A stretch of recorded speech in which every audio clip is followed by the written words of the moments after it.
तो मेरा तो प्रश्न सबसे पहले कि मोहन भागवत को अपना पद पहले छोड़ना पड़ेगा। पहले मोहन भागवत अपना पद छोड़े या पद छोड़ने की इच्छा जाहिर करे, तब नरेंद्र मोदी से सवाल किया जा सकता है कि वो अपना पद छोड़ेंगे या नहीं छोड़ेंगे। तो एक बिल्कुल नई परिपाटी, एक नई परंपरा भारत की राजनीति में आएगी। तब नरेंद्र मोदी के ऊपर यह दबाव पड़ेगा कि मुझे भी 75 साल की उम्र के बाद पद छोड़ना चाहिए। वो एक राजनीतिक चाल थी, वो एक पॉलिटिकल मूव था, उसका इस नियम से कोई लेना देना नहीं था। इस्तीफा मान लीजिए मोहन भागवत ने दे दिया, मोदी देंगे फिर?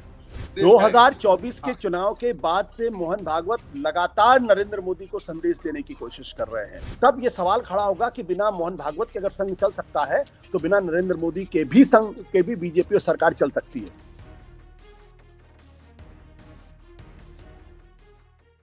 क्या मोहन भागवत ने पीएम मोदी को इशारों में कह दिया है कि अब बहुत हुआ, अब दूसरों को मौका दीजिए? आज हम बात कर रहे हैं उस बयान की जिसने सियासी गलियारों में भूचाल ला दिया है।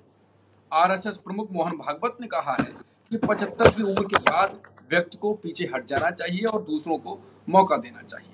और उनके शब्द दूसरे थे, लेकिन बात उनकी यही थी। अब वही बयान बन गया है सीधा संकेत पीएम मोदी की ओर, जो इस सितंबर में 75 साल के होने जा रहे हैं। शिवसेना के संजय राउत और कांग्रेस के जयराम रमेश जैसे दिग्गज नेताओं ने इसे मोदी की विदाई का इशारा बताया है। तो क्या भागवत का बयान महज संयोग था या इसके पीछे रणनीतिक सोच है? क्या मोदी सरकार के अंदर ही अब नेतृत्व परिवर्तन की आहट है? और क्या मोदी वही करेंगे जो उन्होंने आडवाणी, जोशी और जसवंत सिंह के साथ किया था? क्या मोदी अब 75 पार नीति को खुद पर भी लागू करेंगे या ये नीति सिर्फ दूसरों के लिए थी? आज की चर्चा इसी बड़े सवाल पर होगी। नमस्कार, मैं हूं अंकुर और आप देख रहे हैं सत्येंद्र का खास शो आशुतोष की पैनी नजर, जहां आशुतोष जी खबर की खबर लेकर असली खबर बताते हैं और वो बताएंगे कि इस बयान के क्या मतलब थे। आशुतोष जी मोहन भागवत का बयान ऐसे टाइम पर 17 सितंबर को पीएम मोदी 75 साल के हो रहे हैं और पीएम मोदी विदेश से आए, जैसा कि जयराम रमेश ने कहा है, और ऐसे स्वागत किया जा मोहन भागवत ने, ये चर्चा विपक्ष कर रहा है। क्या कहेंगे आप इस पर? देखिए अंकुर, आप खबर को सिर के बल पकड़ने की कोशिश कर रहे हैं, मैं उसके पैर के बल पकड़ने की कोशिश कर रहा हूं। आप नरेंद्र मोदी से प्रश्न कर रहे हैं, मैं मोहन भागवत से प्रश्न कर रहा हूं। सवाल ये नहीं कि नरेंद्र मोदी को संदेश दिया जा रहा है या नहीं दिया जा रहा। नरेंद्र मोदी से पहले 11 सितंबर 2025 को मोहन भागवत 25 साल के होने वाले हैं और 17 सितंबर यानी 5 दिन के बाद, यानी 6 दिन के बाद नरेंद्र मोदी वो भी 75 के होंगे। तो नरेंद्र मोदी उस फैसले को करते या नहीं करते को अलग तरीके का प्रश्न है, लेकिन उसके पहले क्या मोहन भागवत अपना पद छोड़ेंगे या नहीं छोड़ेंगे? अगर मोहन भागवत इस डिबेट की शुरुआत कर रहे हैं कि मोरोपंत पिंगले ने कहा था 75 साल की उम्र के बाद आपको पद छोड़ देना चाहिए, तो मेरा तो प्रश्न सबसे पहले कि मोहन भागवत को अपना पद पहले छोड़ना पड़ेगा। आरएसएस में उम्र के हिसाब से कहां चलता है? बीजेपी में है मार्गदर्शक मंडल। वो आपकी बात सही है, तो फिर मोहन भागवत की बात कहनी नहीं चाहिए। अगर मोहन भागवत ये कह रहे हैं कि मोरोपंत पिंगले ने एक आदर्श प्रस्तुत किया और कहा कि 75 साल की उम्र के बाद आदमी को काम करना बंद कर देना चाहिए, नई पीढ़ी को मौका देना चाहिए, तो ये नियम अगर नरेंद्र मोदी के ऊपर लागू होता है तो ये नियम तो मोहन भागवत के ऊपर पहले लागू होगा। तो मोहन भागवत पहले ये तो करके दिखाएं कि वो अपना पद छोड़ें या इस बात का ऐलान करें कि भाई मैं 75 साल का होने वाला हूं, अब मैं मोरोपंत पिंगले की बातों को मैं मानता हूं, उनके आदर्श को मानता हूं और उसके हिसाब से मैं अब अपना पद छोड़ने जा रहा हूं और मेरी जगह कोई दूसरा आदमी आरएसएस को चलाएगा आने वाले दिनों में।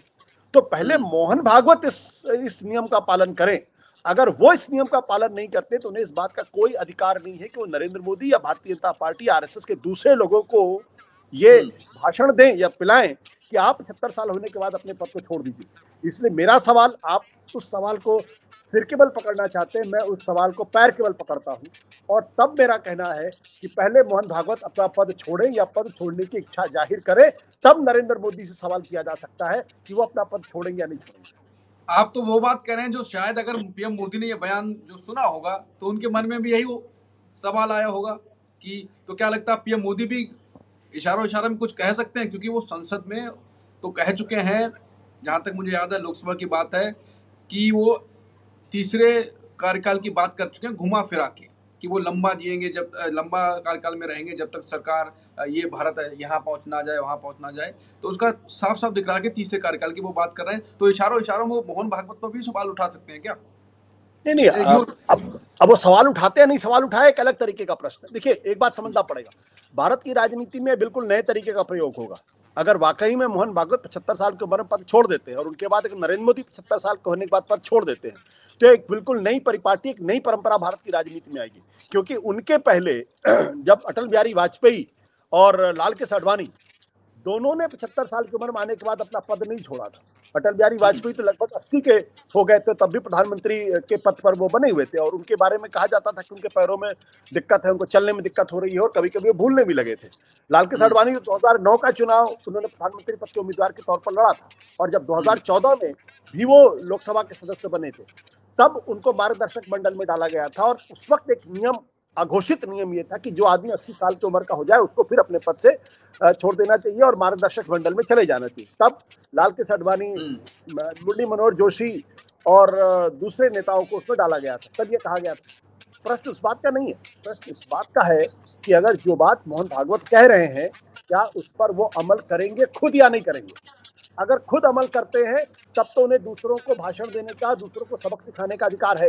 अगर वो खुद उस पर अमल नहीं करते हैं तो फिर उन्हें ना तो नरेंद्र मोदी को कुछ कहने का अधिकार है और ना ही उनको किसी तरीके का सबक देने का अधिकार है। तो मेरा प्रश्न आज भी उसी तरीके से, अब एक बार अगर मोहन भागवत अपना पद छोड़ देते हैं या पद छोड़ने की इच्छा जाहिर करते हैं तब नरेंद्र मोदी के ऊपर यह दबाव पड़ेगा कि मुझे भी 75 साल की उम्र के बाद पद छोड़ना चाहिए। अन्यथा मोहन भागवत अगर नहीं छोड़ेंगे तो फिर इस वक्तव्य का ना तो कोई मतलब है। मोहन भागवत पर आएंगे, उनकी उम्र 75 साल हो रही है, 11 सितंबर को ही हो रही है, मोदी जी से कुछ दिन पहले ही हो रही है, उन पर तो आएंगे। लेकिन बीजेपी में तो ये प्रथा मार्गदर्शक मंडल में डालने की रही है कि आप मार्गदर्शक मंडल में चले जाइए। आडवाणी जी को हुआ, जोशी जी को हुआ, जैसे कि मैंने जिक्र किया।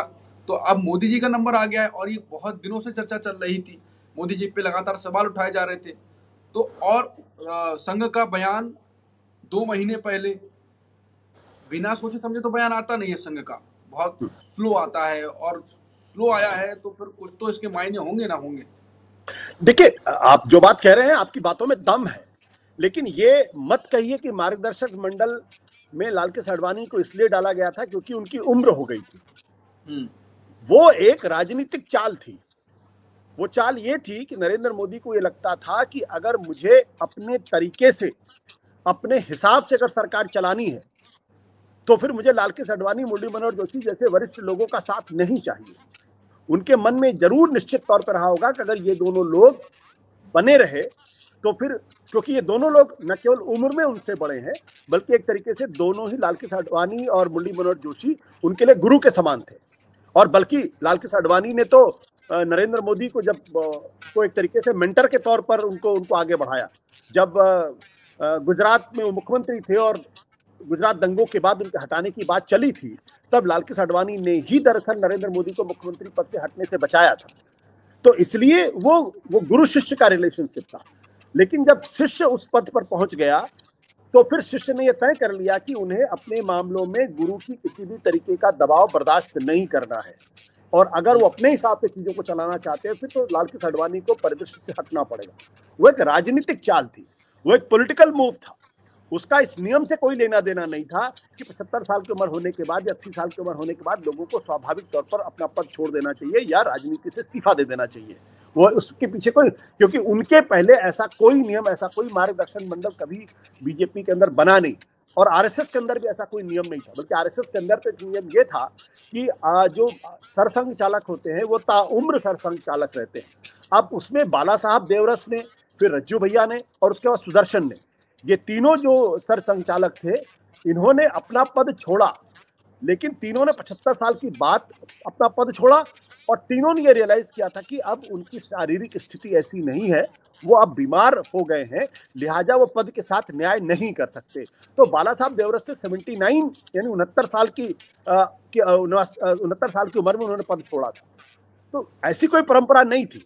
तो बीमारी की वजह से उन लोगों ने अपना पद छोड़ा था, ना कि किसी नियम की तरीके से पद छोड़ा था। अब जब मोहन भागवत इस बात को कह रहे हैं और बड़ी मजबूती के साथ कहने की कोशिश कर रहे हैं, इसका मतलब यह है कि आरएसएस अब एक नियम बनाना चाहता है।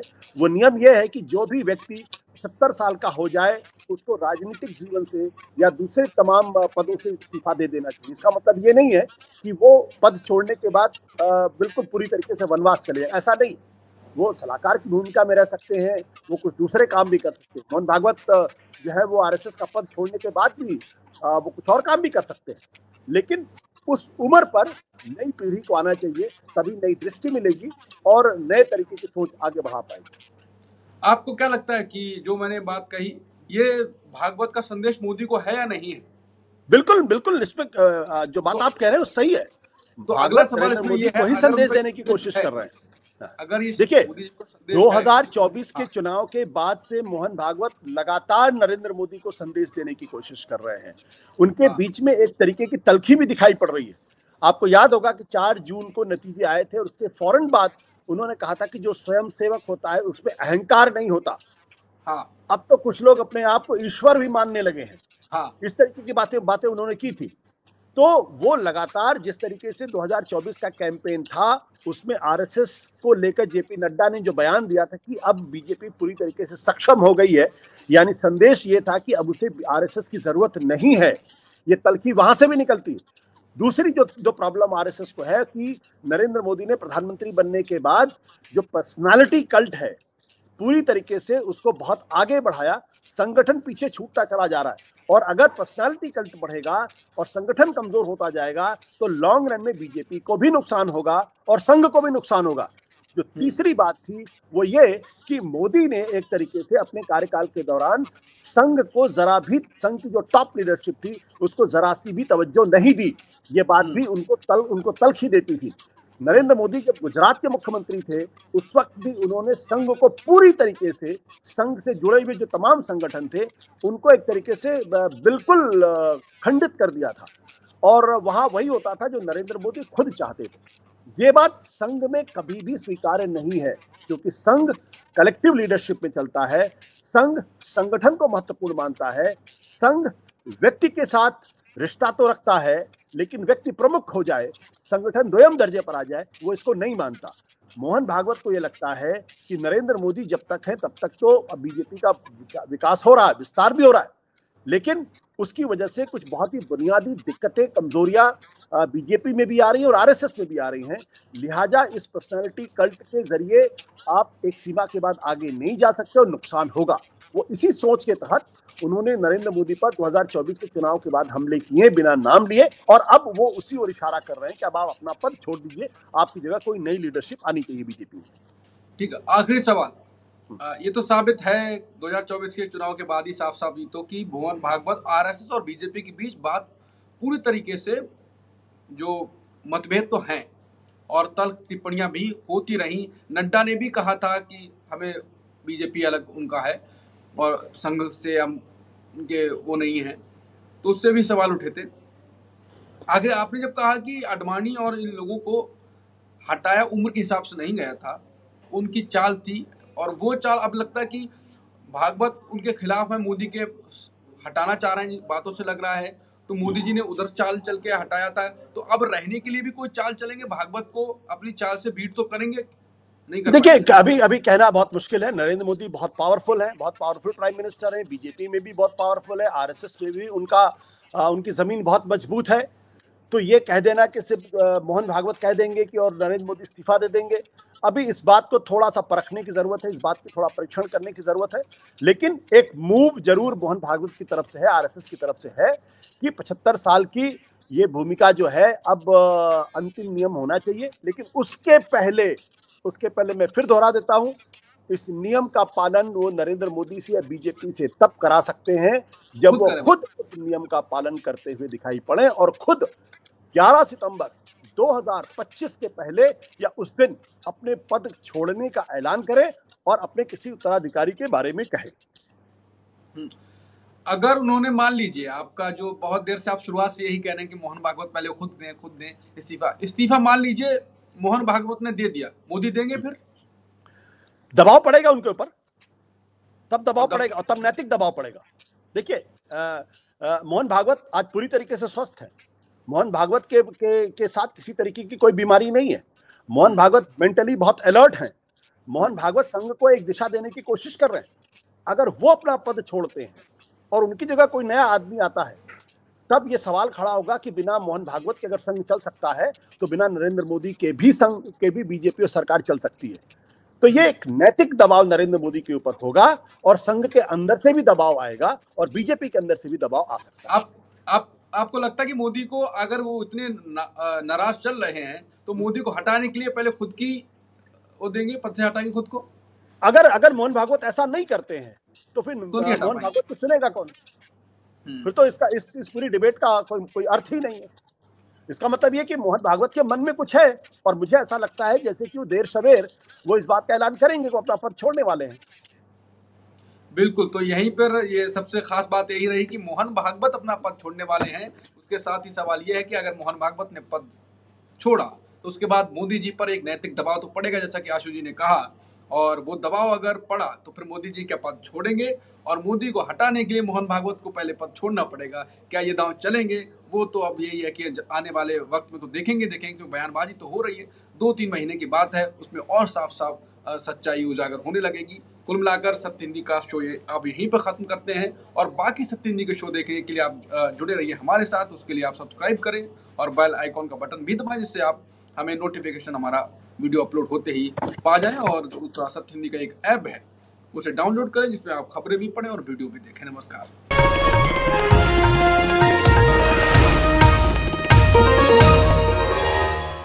Copyright disclaimer under Section 107 of the Copyright Act 1976. Allowance is made for fair use for purposes such as criticism, comment, news reporting, scholarship, and research. Fair use is a use permitted by copyright statute that might otherwise be infringing.